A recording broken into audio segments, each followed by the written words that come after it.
For this joint reading.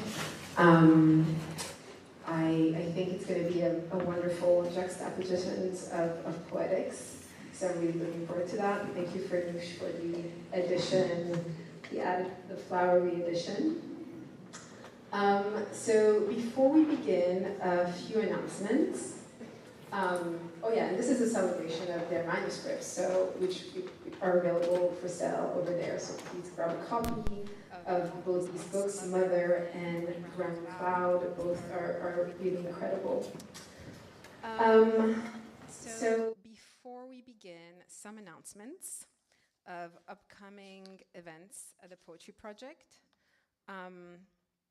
Next week, on Wednesday, we're celebrating the release of a book titled Love Joe, The Selected Letters of Joe Brainard. This will be here at the Parish Hall. Please join us. We'll have a lineup of intergenerational poets, poets who are also indebted to Joe Brainard. So please join us for that. And on Friday, the 11th, on Friday, the 1st of November, we're having our annual Halloween party.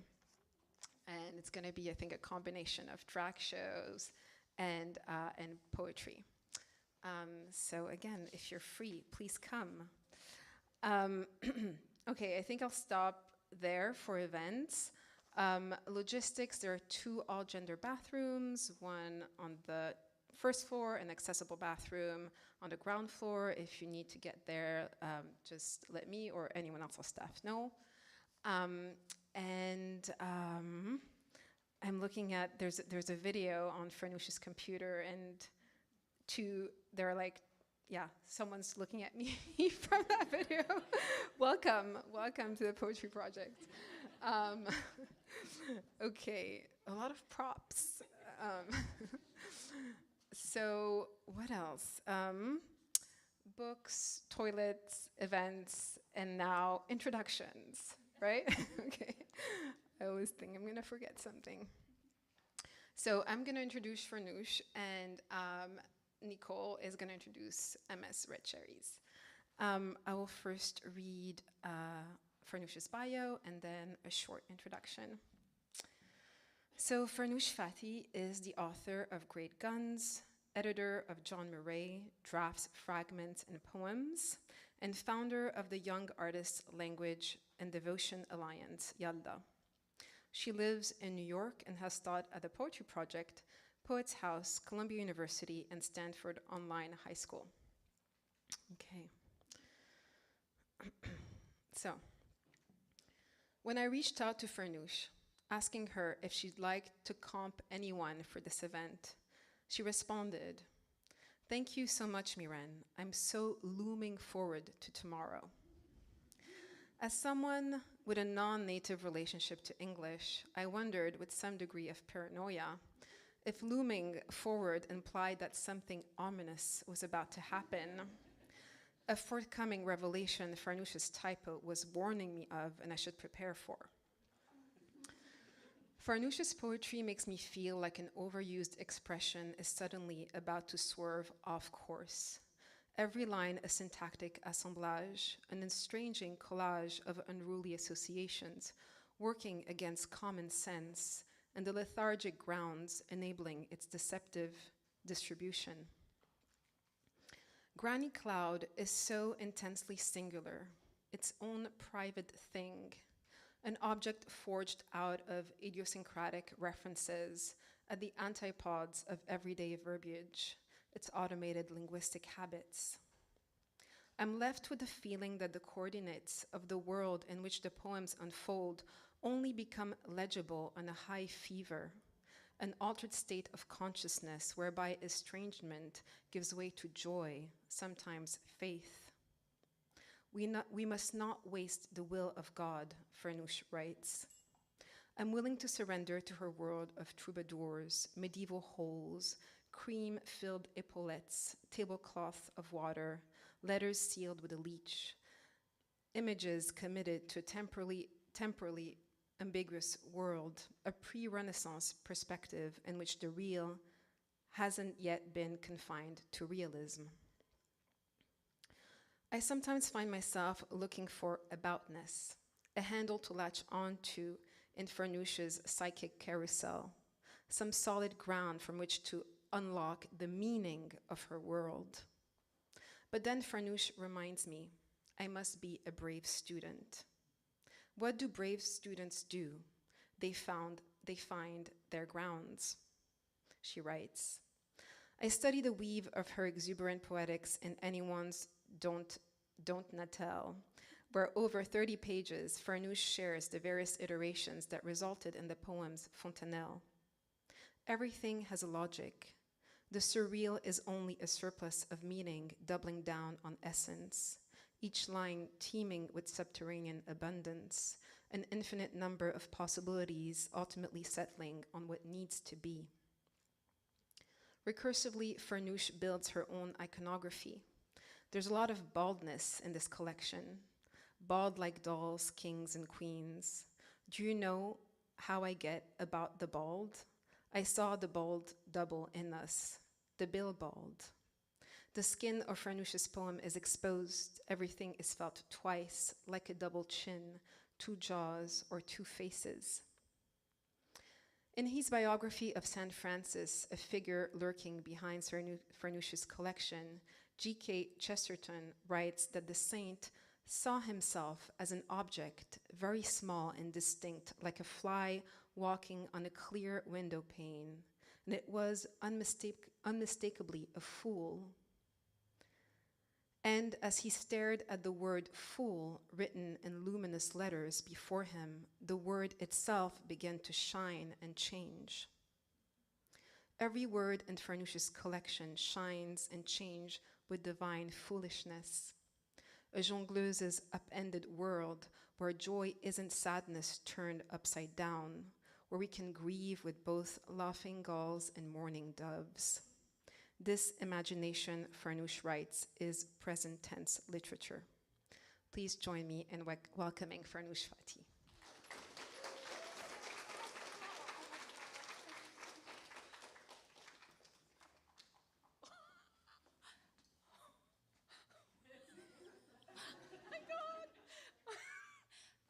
Can we turn on, okay, sorry, the screen, yeah, thank you. Okay, I'll tell you in a second. Okay, but you can turn it on, Noah, if you don't mind. Is that possible? Yeah. Okay, but take your time. Hello, everyone. Thank you so much for being here.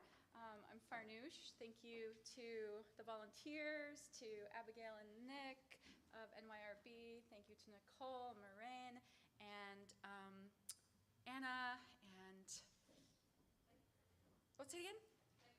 Lex, and a number of other people. Will, who I just met. Thank you all so much. It's so nice to be at the Poetry Project, and thank you all for coming to celebrate this book. And MS RedCherries, where are you? Oh, there you are. I'm really looking forward to your reading as well, and congratulations. So actually, Marin pointed us exactly to where I was going, and that is the opening of the book. Has an epigraph from G.K. Chesterton, who wrote some amazing, like hundreds of books, but among them the Father Brown Detective Series and biographies of various saints, and one of them, St. Francis. In it, he says, he's sort of like speculating as to how St. Francis came to be St. Francis. Oh, there we go. And do we need to turn off lights in order to see better, or? Yeah, we might need to dim lights, which will be interesting for bingo.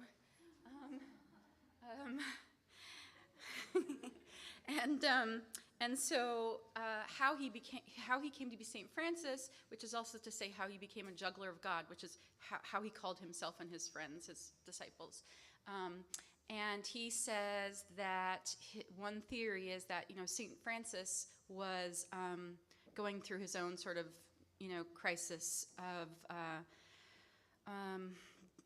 trying to figure out, was he a poet? Was he, a troubadour, which was sort of like poet of that time, or which he was. He wrote poems and started that way, and kind of a traveling minstrel. That felt right on one hand, and then he went to war or battle, and definitely sort of felt like that didn't work out, and just a sort of feeling like a disappointment, and that he wanted to do some sort of spiritual practice, but that it didn't quite sit in the world of poet, nor in like a conventional kind of studious monk with a center and a place and solemnity, and that there was the sort of well-circulated medieval French parable or fable of the lady, the tumbler of Our Lady, of Notre Dame, of the also called in other ways juggler of or clown of God, wherein a dispirited court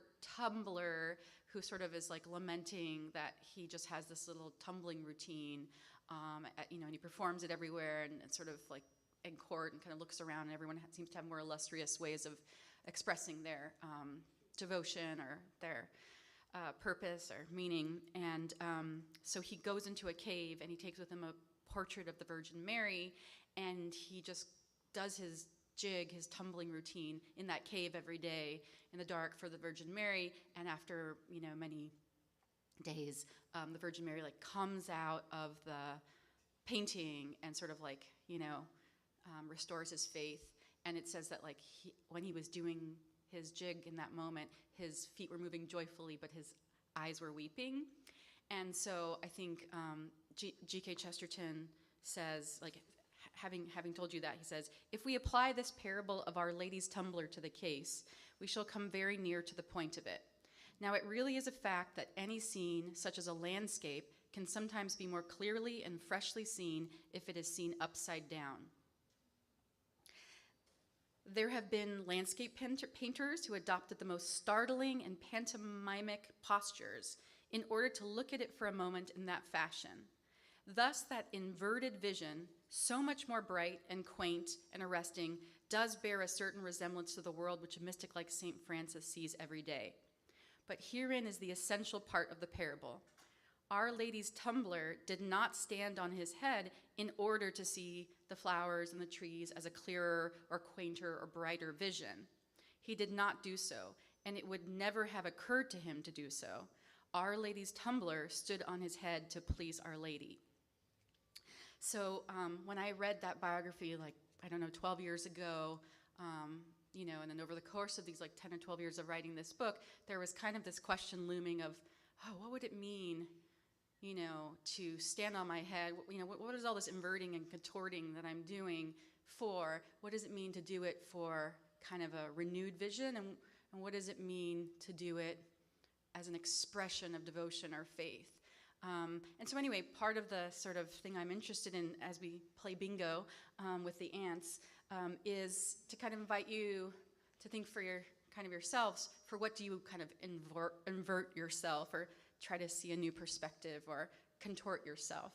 And so these are my aunts-in-law, Aunt Joanna and Aunt Anna. Aunt Anna, Aunt Joanna, can you hear me? All right, let's testing volume. All muted, okay. Okay, unmute. How do I unmute this? Let's see. Oh, it looks like, trying to unmute you, Ants, but it's not letting me. Oh, there we go. Hello. Go ahead. Can you say something? Can you? Yeah, Farnoosh, is this too loud? Hi! Is that okay? Volume? That's okay? Okay. And Anna and Joanna, I don't know if you could hear me, but I was just talking about the juggler of Notre Dame, and I was wondering if you had mentioned last night when I told you about tonight that there was a version of it that you were aware of.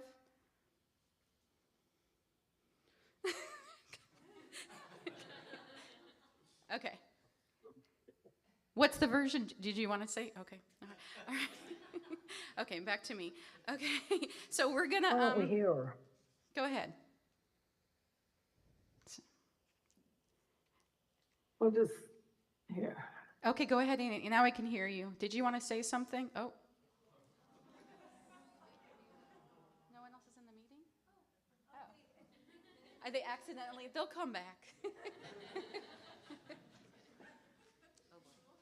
Okay. So what you have before for you are bingo cards that Tasso made. I'm muted? Okay. All right. Okay. All right, we're going to get... Yeah. I don't know how to... Okay. We're going to get started. And 1 second. Yeah. Go ahead, Miranda. We're going to play some bingo, and if you don't have a card and you want one, just raise your hand, and someone will bring you one and a pencil. And I'm just going to read for like 15 minutes or so from this poem called Anyone's Dantonelle, which Marin referenced. It is just a bunch of the drafts as I was writing the poem that became Fontanelle, and part of how this Tumblr of Our Lady cave thing came in was just, I don't know, I really did not have the ability to kind of look at my writing in progress and see sort of what was there. Couldn't really look at my life and see what was already there, and that's part of what this kind of process of this book was about. The poet Bridget Bikini Kelly told me something about how, like, wouldn't it be interesting if all these bloopers, these things that you're thinking are like kind of failed or not quite it, like what if you just kept that whole record and included it and made a book of those failures or whatever, because she found them interesting, which I thought was just like her being generous, and it seemed like, why would I want to parade all my failures? And then over the course of like 10 years of, and this kind of Tumblr in the cave feeling, I was like, oh, I did learn how to see what was interesting in the blooper reel. So, okay, we're gonna, the ants are gonna host, and I'll just start reading, and I'll be walking around. When you hear a word, if you get 5 in a row, then you can either take over the reading, or we can talk about a prize. Okay, I'll start reading, and then ants, you can just interrupt when you're ready, okay? Can you turn on your volume? Okay. Okay. Yeah. Okay.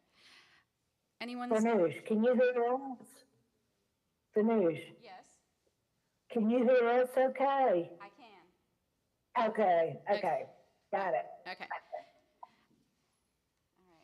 All right. I must return to the Fontanelle. This photo off the top of his head occurs. Now you have to wait till the ants call out the word, not me, okay? Yeah, sorry. This photo off the top of his head occurs. You can't hear her. Mm-hmm.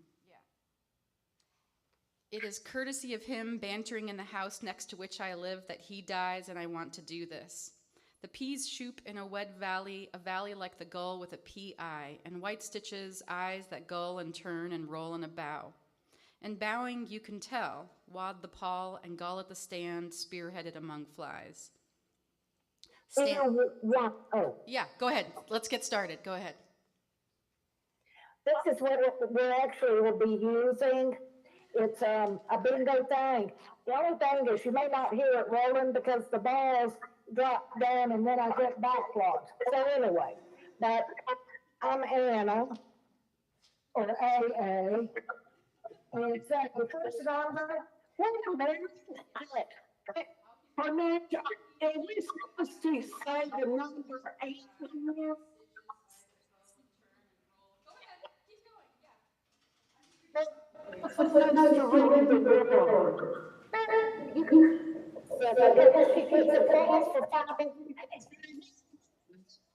Number, they need the word. Should stand for it or the word.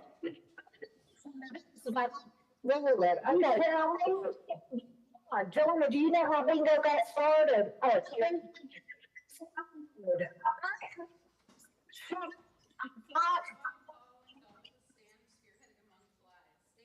Fontanelle, Fontanelle.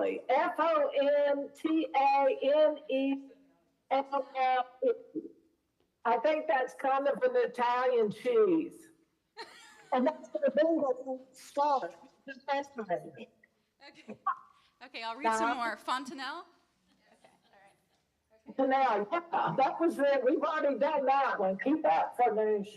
Okay. Okay, I'll read some. At the crotch, and from her to him, then a dripping bow, then a flavor, then a chin, Then the clouds that tray, the nose passes up all in favor of a few Well, doves. you can do this to, if you have like a saggy chin, you can do these exercises. Try to help them.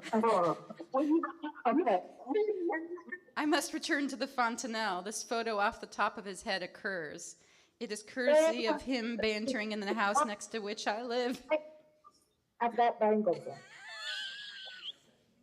Next to which I live that he dies, and I want to do this. The You can also peas shoop in a wet valley, a valley like the gull with a pea eye, and white stitches, eyes that gull and turn and roll into a bow, and bowing somebody get bingo. And white stitches wad the paw and gull at the stand. I'm just gonna mute the ants. I'm just gonna mute the ants for a second because they'll just keep going. Well, let me see. Okay. No, just for a second, ants. Just for a second. 1 second. Okay. All right. Okay.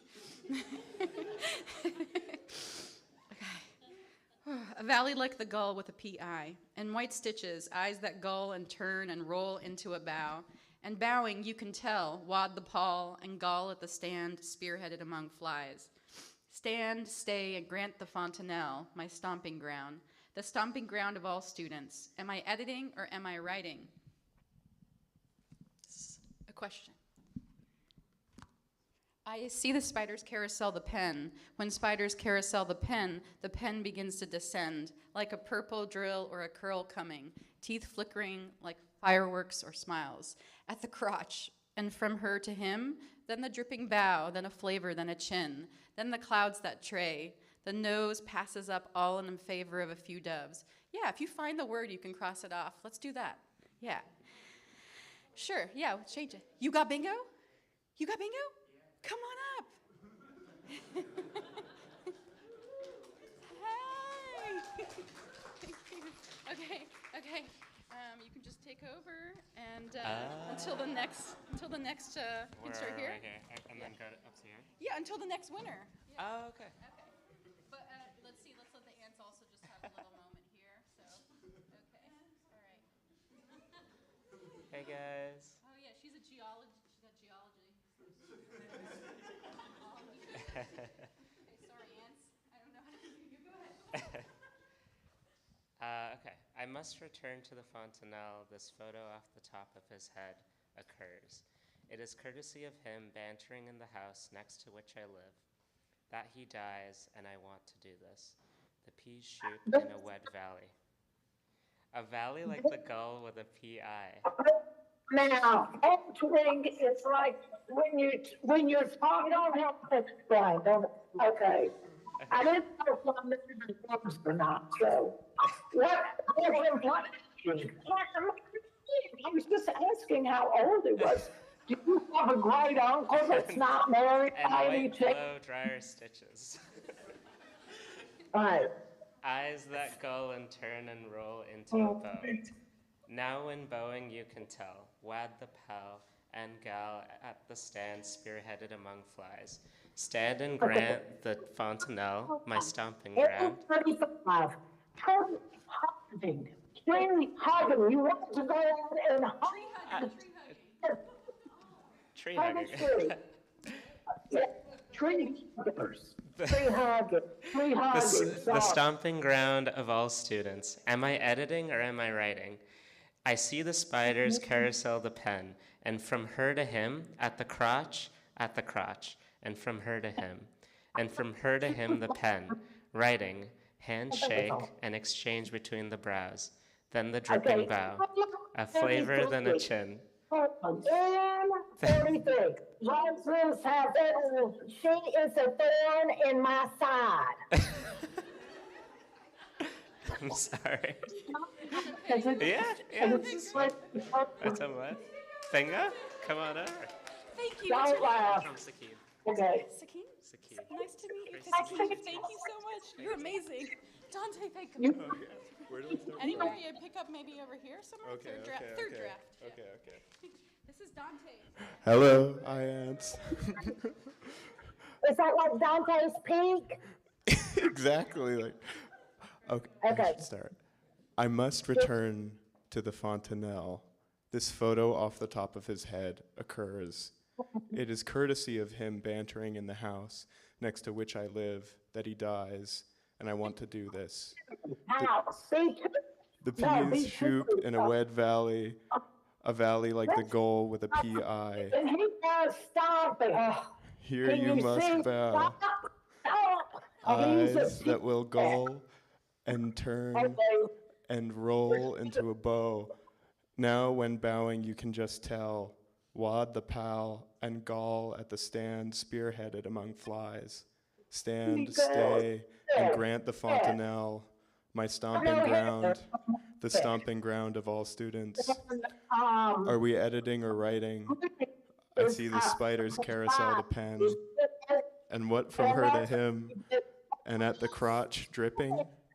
From her to him the pen, hands shake, in exchange between the brows, then the dripping bow, then the valley diving, dripping with its white stitched eyes, gulled closed, a flavor than a chin, then the nose that passes all up in favor of a few doves, then the clouds that tray, what do they bring? The pen, editing and writing, no, spiders, and the whole earth below them. Spiders carousel and maypole the pen. The pen begins to descend like a purple drill or a curl coming to earth with teeth flickering off it as it deepens. Bingo! On my back. No, do you know what a polyp is? It's not what you're thinking when you go do a colonoscopy. A polyp is like a bryozoan. These were fossils. They muted us again. Hello. No, I must return to the fontanelle. This photo off the top of his head occurs. It is courtesy of him bantering in the house next to which I live that he dies, and I want to do this. Now, when bowing, you can just tell Wad the Paul and Gall at your stand, spearheaded among flies. Two peas shoop in a wed valley, a valley like the gull with a PI, eyes that will gull and turn and roll back into a bow. And what is it that brave students do? Don't they write about now or about anything at all? Are we editing? okay. I-25 is spearheaded. She's spearheaded. I think we might, it might be time, right? To switch. No, come. What's your name? Charles? No. Charles. Let Charles. me show you sharks too. Okay, then you can speak. Read just for a minute. That you use sharks' teeth for And what speakers. is it that brave students do? Don't they write about now or about anything at all? Are we editing or writing? And what from her to him? And at the crotch, that man dripping with the head start? And so on, and from her to him the pen. Doing handstands, balls juggling gold before the teacher. That's what we are Wad in the the Paul, Gall at the stand, spearheaded among flies. Stand, stay, and grant the fontanelle, my stomping ground, the stomping ground of all students. Here you must bow. Hands shake, an exchange between the brows. Balls of demons and words slide down their wrists like bangles. Then the deep bow long before they've finished. I must not waste the will of God. They cry midway like brave students. How now the pen?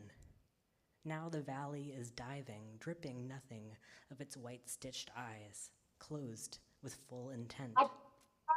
Dovetails from a memory palace open, the dew in its holding in its hand of mystery. The palms, the jongleurs, her sweaty balls, each head vaunted in its O. Thank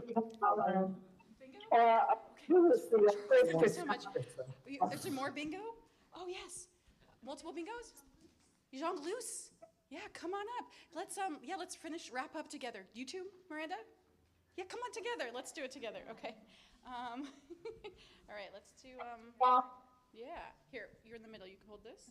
Okay. All right, let's see. Should we do, okay, how about let's read this note to self, this critical note. Okay, I can see what's happening here. I'm trying to cut How do you do without that? writing things anew, and I'm getting stuck. I've left the imagination. This is where I need to relax, let go, and keep creating. Okay.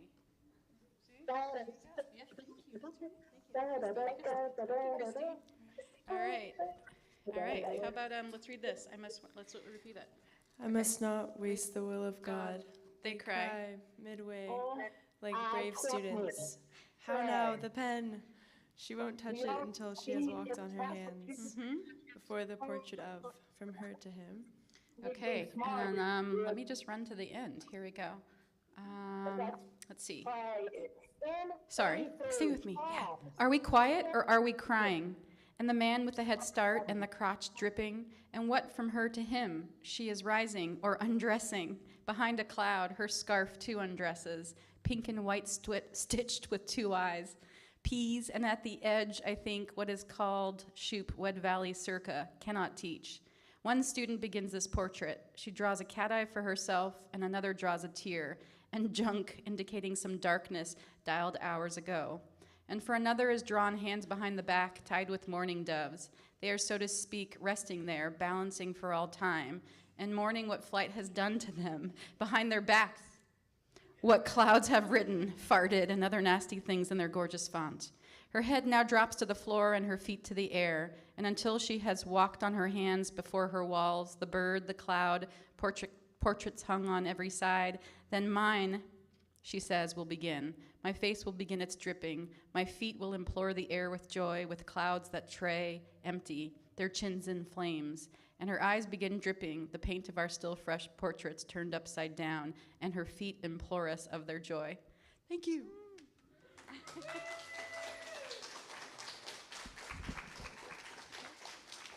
Well,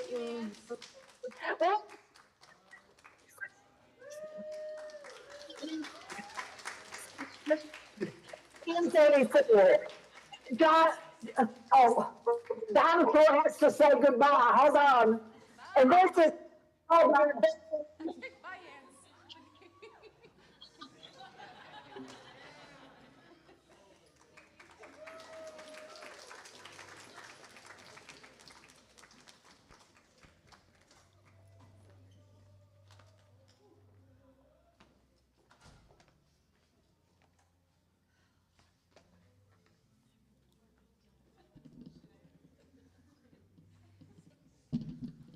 Quick scene change.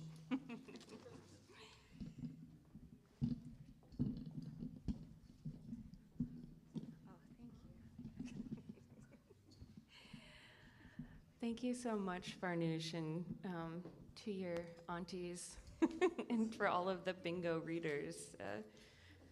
Thank you. Yeah, it's so nice to have you here. Congrats on your book. Yeah. Thank you, everyone, again, for coming to the Poetry Project tonight. It's unseasonably warm, and there's lots going on, but it's nice to be in this full room with you all. My name is Nicole, and I'm the interim executive director at the Poetry Project, and I'm really excited tonight to be introducing MS RedCherries. Also, there's we share the space with the church in a dance class, and there's like a really big church event happening tonight. So, you know, let that be our background, I suppose. All right. Okay. I'll wait. All right. MS RedCherries, my close friend.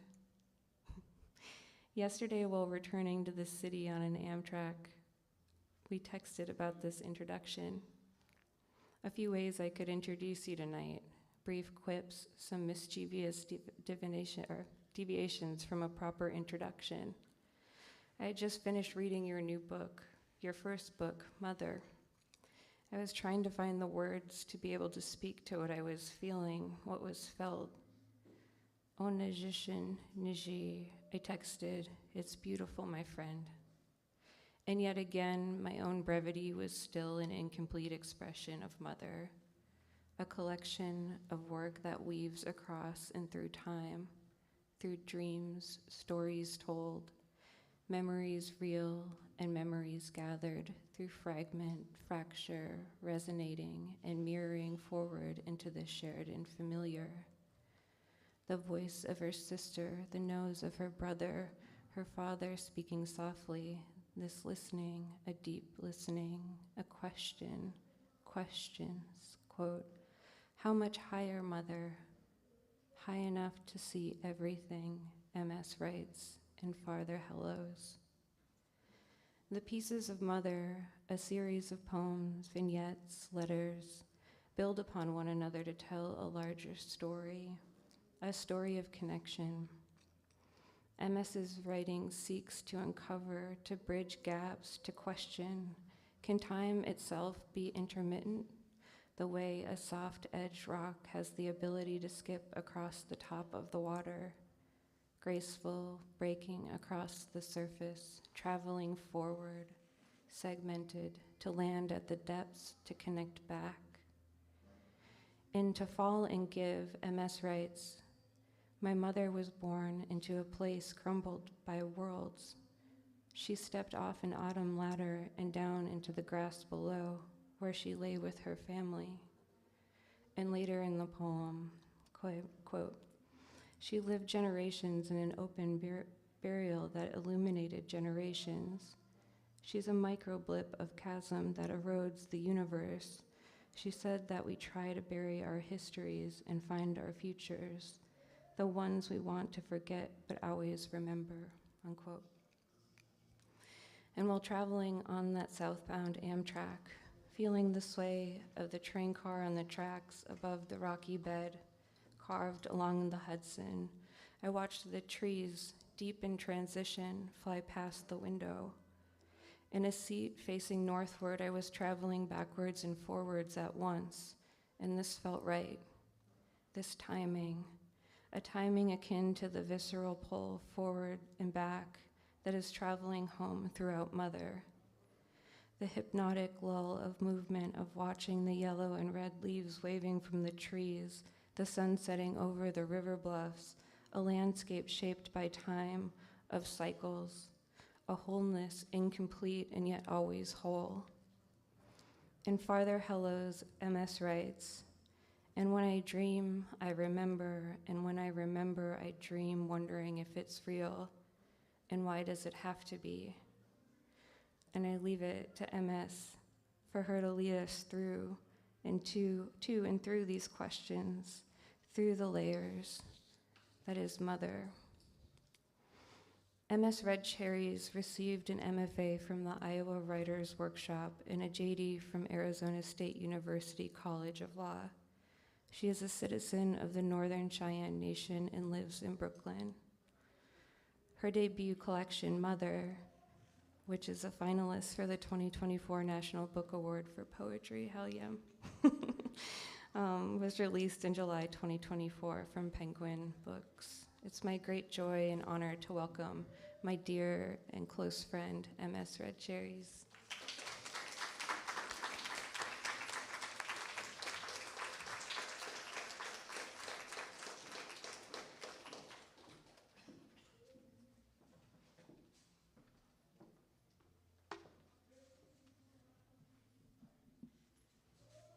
Hello. Thank you, Nicole, for that lovely introduction. Nicole is my close friend, and I'm very proud of that. Oh, yeah. Oh, sorry. Cool. Nicole is my close friend. I'm very proud of that. Ishpeva. That means it's good.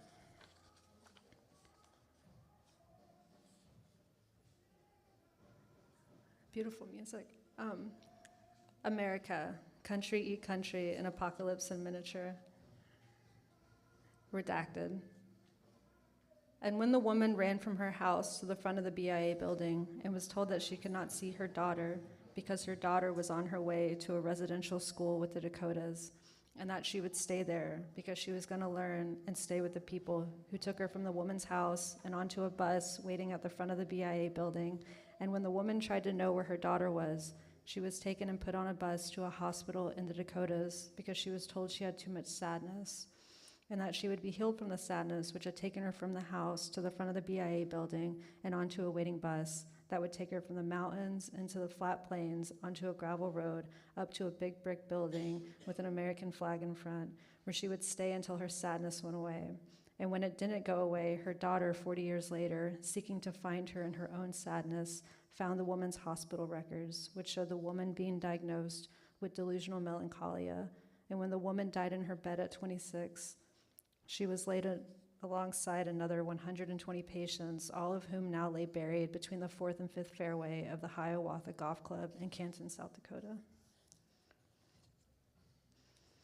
My mother was born into a place crumbled between worlds. She stepped off an autumn ladder and into the grass below, where she lay beside her family. Living in a wooden house deep in the hills of Montana, she grew up during a bad but not the worst time, a bad and confusing time. White people wanted to be Indians, and Indians wanted to be left alone. The American Indian movement was forming, and all Indians sought return in some way or another to their traditional ways. Many served in Vietnam, like my uncle, proud and brave, what the Americans like to call Indians, but true nevertheless. My mother was the proudest and bravest Indian I knew, standing so tall the clouds looked at her from both sides. Born in an unkind century, my mother was remarkably Indian. She had black hair, dark skin, and could speak our language. She lived generations in an open burial that illuminated generations. She is a microblickive chasm that erodes the universe. She said that we try to bear our histories and find our futures, the ones we want to forget but always remember. She pointed to a hawk in the sky, but it turned out to be a plastic bag. She was always a slippery marbled edge memory on its face, but when she spoke, I listened. In the mornings, my mother would tell me stories, both dead and alive. The mustering and withering of her voice, booming and inviting, would set me to sleep, or I'd close my eyes but still be awake. In the great drinking days that served as the eternal fountain, things took shape and hold of us, my mother would say, and I knew that. Constant stream aching, the side of mirror veiled, left wondering right above the side gaze grazing, the shiny wrought written, holiday steady, before weaving a norm, wild garden reeds, glaring at the crossed eyes melt, on Riverside left barking hungry. Are you hungry? I would say yes because it was rude to say no. She would make me spam and eggs and sometimes potatoes, using the same iron skillet to make everything. I bet you've never had spam before. I told her no. It was bacon or bust, and we laughed. Man, we always laughed. And she would always boil coffee. She'd make cowboy coffee with cream, the American dream, cold half full, and paramount shooting roads, sun-pelt dogs, holding small tired lanes, oh months, oh pennies, waiting for pops pop to show shoes of feet, sowing concealed snow, teal banks hopping, to find hope, to find hoping, corral straits till dire, dire, dire, good, good, good.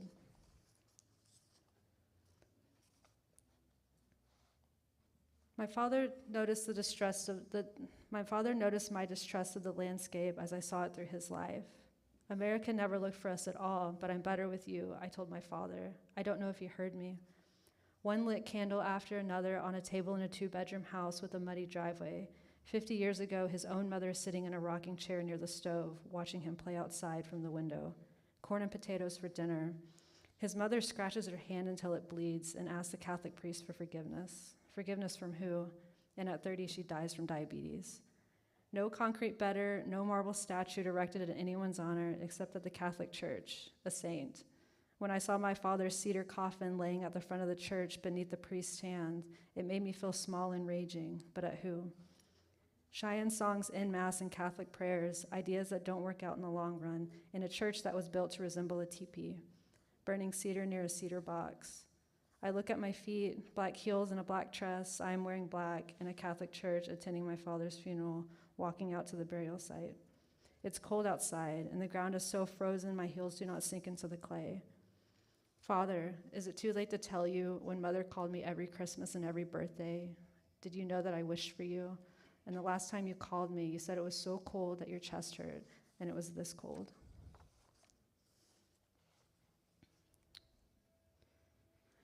Every now and again, you examine the ground before you very jerkily because you are not on a racing horse, but behind the wheel of a Chevy Malibu on a dirt road on the reservation. You are leaning with the wind because you want your hair to cover your eyes so you could pretend you were on a racing horse. You are instantly alert because your brother who is driving could hit a racing horse who may be crossing the road before you. You are not wearing any spurs, you do not need any reins. The racing horse will take you to a place where the land that once was gone is now back, and your horse's neck and head are actually yours. This one's called Hover There Gray. My older brother used to say he was 1,992 years old, and I told him that was just his birth year. I would tell him I was a 20th century orphan, always feeling that the rocking horse beneath me might turn to dust and to mud, and I would rise on real horseback, craving the taste of dead meat. But we were born in the sandwich generation, born with a steady anger about the world we've been given. We always needed each other, and we always had each other within ourselves. His die cast on fast times, and he lived fast times on this land since we've been since time immemorial. Brother, muted edge, who carries life of war, what is of ours, tiny tears in a totem, a march generation, turn the rocking horse to mud, the horse to meat. My brother, sister, and I never spent that much time together under the same roof of any building. We were always moving separately, but on the same plane, apart, but always affected by each other. Being with them, I would overhear stories populated by the characters of their lives and pretend I knew who they were talking about. Is your friend my friend? My sister asked my brother, because he was sitting next to me at the bar and asked me to buy him a Hot Pocket. So I gave him $5, but he folded it and used it to pick dirt from his fingernails. And then he got up to go outside, and I never saw him buy the Hot Pocket. My brother tells her, yeah, he does that. So I ordered a Diet Coke and really wished I had that $5 because that was the last money I had, and I wanted to spend it all playing Mom's favorite song on the jukebox. Diet Coke does that to me. It gets me feeling. It's probably the caffeine. I asked this white guy sitting next to me if he could slice me in two and take me out in separate parts. He just looked at me, and then I said I was your older sister, and then he got up and he walked away. He was probably the owner, my brother says. And so I kept ordering Diet Cokes because I'm not drinking right now, and the bartender wouldn't take my money, which is good because I didn't have any anyways. But I kept ordering them and watching the others play pool. It was the first of the month, so it was really busy, and I overheard a story of someone getting dragged from a car when her jacket got caught in the door, and then I remembered it was me.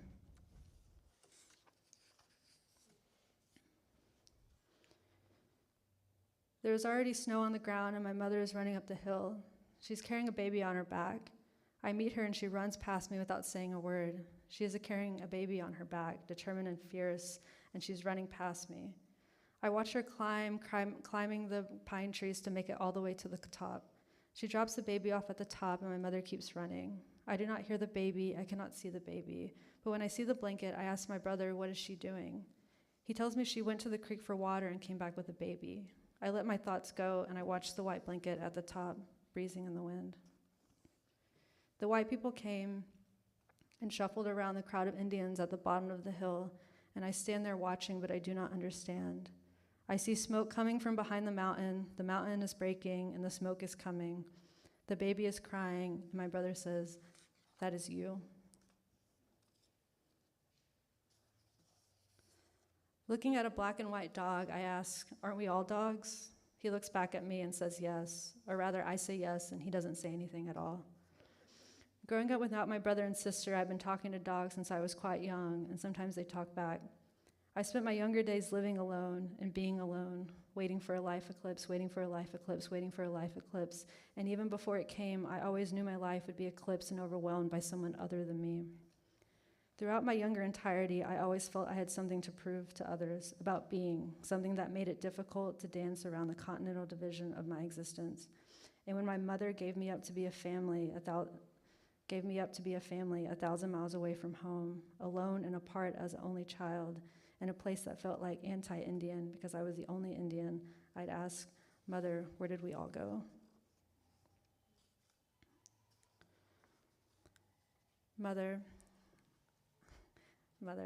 I wasn't afraid to die until you said you were. The way one feels when someone's world closest to you crumbles, and so yours does too. The sight of seeing a marble Madonna crumble, scared, alone, But you weren't Catholic, you weren't Mormon, you were spiritual and a believer in God. God, the same God Cheyenne people believed in, one single God, the Creator, Maheo. Did you know I was raised Baptist? And while I have thought about renouncing all of their beliefs for the sake of resisting the 20th century image of the good, obedient Indian, I fear death too much. An Indian Baptist. I am the pilgrim and the Indian at the Thanksgiving table, and whose fault is that? But then who's to find fault in anything? I was born and only from you. And still, I feel my beliefs deceive me when I wonder whether an Indian should hold a biblical sword that has taken so much from us. I see our past hope wilt these fair cigarettes in my mouth, but to me it's all tobacco. I smoke tobacco when I think of you. Am I a future hope disappearing? A manifestation of the Baptist Indians' final form who changed their name and cut their hair? I was born, but not just from you, but from the Spirit who rose from the dead. Do you see him? Where are you? My beliefs have kept me from this fear, and yet. Mother, I am picking up speed and the ice is getting thicker. I'm on my way to see you. I'm coming to see you. I haven't been home in a couple years, but I'm driving the miles back home. The reservation always feels extraterrestrial, like the International Space Station, a condensed bubble of sky, clouds, sun, and moon, always surprised they are the same ones that rise above you. I look at the bare map on the bare road, which makes a two-dimensional map seem even flatter, and I pass familiar road signs. I see the Catholic Church, the nicest building in town, and I see the river. I'm looking at the river and remembering a story you told me about my sister. You said she once got so drunk during a party she fell into the river and forgot how to swim, and then someone pulled her out. My brother says it was you, but you said it was him, but my sister doesn't remember, but she cried when she made it to land. I always remember you telling me that the river was poisoned by the neighboring coal mines. You said that the fish in the river were sick, and so was the river. I remember meeting a cousin for the first time one summer when I visited home from college who told me about the center of the universe. He was so happy to have finally met me because I was your daughter. He thought the world of you, and so he thought the same of me. He called himself a river rat, and the next summer he drowned. It is hard to think that a river who has fed us and kept us alive has also taken so much from us, poison in the shadow of coal mountains. I pull into your yard and I knock on your door. You answer and you tell me to sit down. You have been sick for a little bit of a long time, and I know that. Now your sickness is so loud, it asks if I've ever thought of where I want to be buried. And I say yes, wherever you are.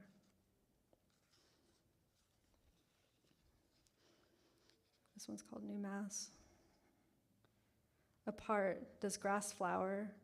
I never did it right. It being the emerging rose-wearing green, I see the world around me, and she is gray-tinted on stacked bodies, and everywhere I see, there is a car going fast. A car drives around me, and we are close in air. If a mother I should become, I find myself saying, daughter, if I fall, let me. My God has many lovers, and when I got an envelope reading official U.S. government mail from the Department of the Interior, I thought my citizenship got revoked for being Indian, but it was just the government saying, I now own 0.1478589 acres in Montana for my mother, along with the 0.577363 acres I have in Oklahoma for my father. And the letter says, I am the victor, I wear the crown. My God has many lovers who say this world is special and yours is not. And the letterhead opens and eats itself, telling me Jesus is the answer of peace. Bodies buried in straight lines, inches from each other. He says it's there. He points toward another golfer 50 yards away who's putting near a cart. How do you know, I think to ask, but I already know the answer. I'm so far past myself and out of place, an Indian at a country club, that no map could help me find myself in the middle of a South Dakota golf course. On the north side of a cedar fence, I walk closer to a sign that reads, absolutely no play from cemetery. I walk further into the cemetery and find a plaque on concrete. Names of Indians buried in Hiawatha Asylum Cemetery. Longtime out woman, Edith Standing Bear, Asla Chi, Inipa, Baby Ruth Inipa, Blue Sky, Jane Birch, Ruth Chief on Top, Cecil Comes at Night, Maud Magpie, Sits in It, Baby Caldwell, Red Crow, James Black Eye, James Crow Lightning, Red Cloud, John Woodruff, Fred takes up. Jacob Hayes, Toby. Aloysius Moore, Roy Wolf, Two Teeth, Jack Root, Thomas Chasing Bear, Josephine Big Name, James Two Crows, Andrew Dancer, John Colafire, Ira Gerstow, Guy Croneck, John Big. I read your name, grandmother, mother. Is this the end? Thank you.